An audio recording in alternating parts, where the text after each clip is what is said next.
heard of a college. Today, she found a camera Bartleby got for her. Days ago, he met her en route to Harmon University. Oh, Monica, the girl she had a crush on since high school, was tied up with a handsome, rich boyfriend. Until that day, Monica poured out her worries to her. She said she wanted to study photography, but was shut down by the teacher. Bartleby quietly noted this down in his mind. The next day, Monica eagerly arrived at Men's Harmon, ready to explore this intriguing boy. Bartleby took her on a tour of the campus.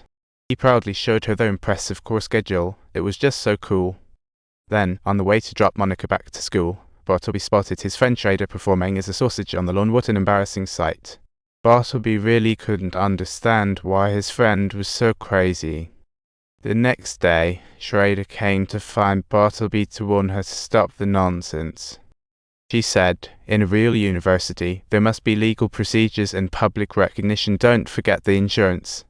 Bartleby shrugged it off, thinking there wouldn't be any trouble here. But then, the next second, she witnessed something unexpected. She immediately changed her mind, deciding to solve the issue before trouble struck. That night, Men's Harmon held a big party. Although Schrader wanted to stay, she chose to head to the fraternity party. Right when the dance was going strong, Monica was drawn over too. Bartleby showed her the voice-controlled lights in his room. It was just too cool. Meanwhile, the fraternity had lost its usual buzz as everyone was drawn to Men's Harmon. As president, Ross was furious and quickly charged into the dance party. Schrader, who was chatting, saw this and immediately texted Bartleby. The two, still buzzing, were forced to stop as she tried to sneak Monica away from Ross. But just their luck, they bumped right into Ross. Seeing Monica with her, Ross looked ready to throw down. But wait, Ross remembered it was Bartleby's turf and suddenly calmed down. Late at night, Ross' new girlfriend knocked on Schrader's door. But little did Schrader know, this was just a trap set by the fraternity. Ross pressed her to join, testing her loyalty. The next day, Bartleby went to find Schrader, but her face was bruised. After some education, she finally spilled the beans about South Harmon. All the evidence was taken, and Bartleby never expected her friend would sell her dignity for the fraternity. Now trouble was brewing. All the parents gathered at school, and things spiraled out of her control.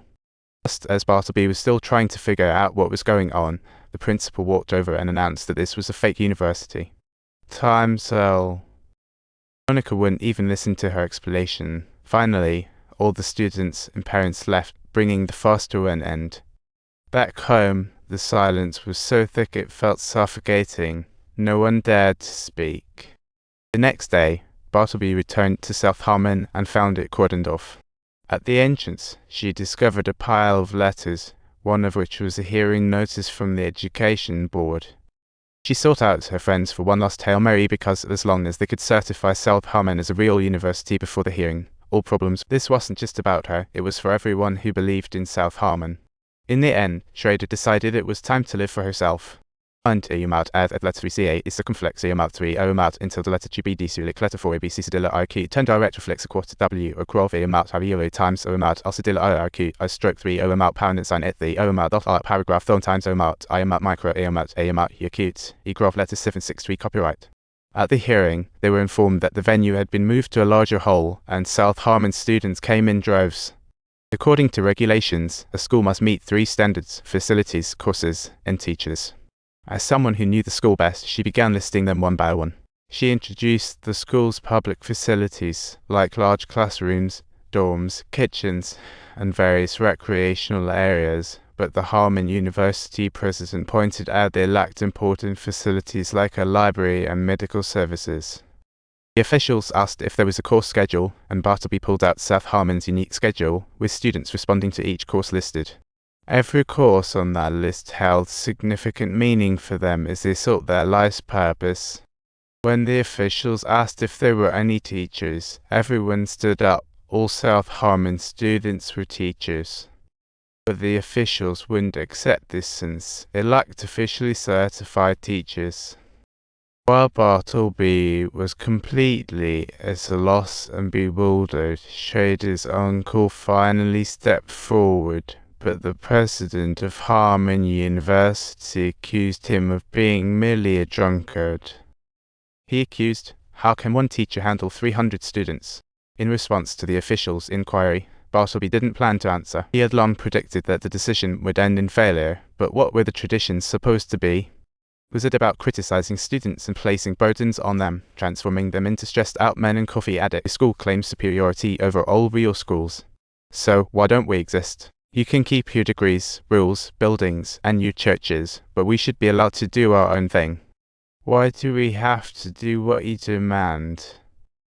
You're the real fraudsters. The true crime lies in your suppression of creativity and passion. Does your system even work? How effective is your counseling? Or is success just about staying safe? Do you want to be school administrators, Mr. Yang? Is that your dream? Or maybe not. Perhaps you want to be poets, magicians, or just travel the world. Look, I've duped you all. I'm really the fraud. I sincerely apologize, especially to you all. But it's this drive that creates amazing things. Surely that's what you want, right?